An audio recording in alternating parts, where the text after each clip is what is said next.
2024-25 সিজনের শেষ এল ক্লাসিকোর ম্যাচে রিয়াল মাদ্রিদ 4-3 গোলের ব্যবধানে হারছে বার্সেলোনার সাথে বার্সেলোনার মাঠেই।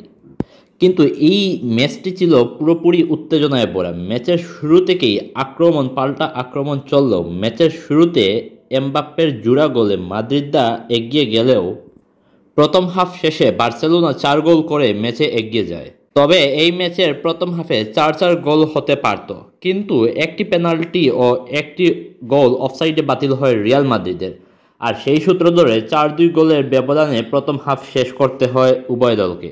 যখন দ্বিতীয় হাফে খেলা শুরু হলো তখন তো পূর্বের চেয়ে তেমন কোনো কিছু ব্যতিক্রম মনে হলো না। আক্রমণ পাল্টা আক্রমণ চলতেই থাকলো।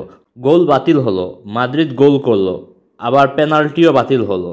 কিন্তু একটা মিনিটের জন্য উত্তেজনা কমল না পুরো ম্যাচের। যদি কেউ খেলা না দেখে পরিসংখ্যান দেখে এই ম্যাচের, তবে তার চেয়ে বোকা কেউ হতেই পারে না। স্বাভাবিক দৃষ্টিকোণ থেকে পরিসংখ্যান দেখলে বোঝা যাবে বার্সেলোনা বেশ ভালো খেলছে, কিন্তু আসলেও কি তাই? মূলত যদি বাস্তবতা দেখা যায় তবে ক্লাসিকো ম্যাচে বার্সেলোনা যতটা না ভালো খেলছে তার চেয়ে বেশি খারাপ খেলছে মাদ্রিদের ডিফেন্স। স্পেশালি যদি কারোর নাম বলতে হয় তবে সেটি হবে লুকাস ভাস্কুয়েজের নাম।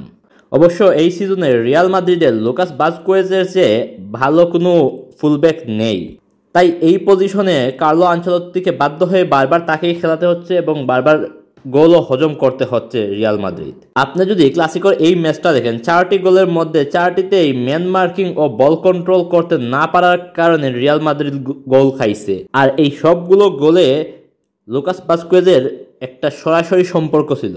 অবশ্য ম্যাচ শেষে রিয়াল মাদ্রিদ বস কার্লো আনচেলত্তি তিনি স্বীকার করেছেন তার 5টি মূল ডিফেন্ডার নেই এই সিজনে। এই সিজনে ছন্নছাড়া অবস্থায় রিয়াল মাদ্রিদ বার্সেলোনার সাথে এত উপভোগ্য ম্যাচ উপহার দিছে যা রীতিমতো অবিশ্বাস্য। অন্তত 3 হালি গোলের ম্যাচ হতে পারত, কিন্তু ম্যাচ শেষ হয়েছে 7টি গোল নিয়েই। ক্লাসিকো ম্যাচে যদি আপনি কিছু প্লেয়ারের প্রশংসা করতে চান তবে Lamine Yamal, Raphinha, Ferran Torres, Mbappe, Vinicius Junior, Thibaut কর্তোয়ার প্রশংসা অবশ্যই করতেই হবে। মূলত এই প্লেয়াররাই চোখে পড়ছে বেশি, পাশাপাশি খেলায় উত্তেজনায় এরাই নিয়ে আসছে। আর এই ম্যাচে যদি বলা হয় লুকাস ভাস্কুয়েজ বেশি খারাপ খেলছে সেই কারণে বার্সেলোনা ম্যাচটা জিতছে, তাহলেও ভুল হবে।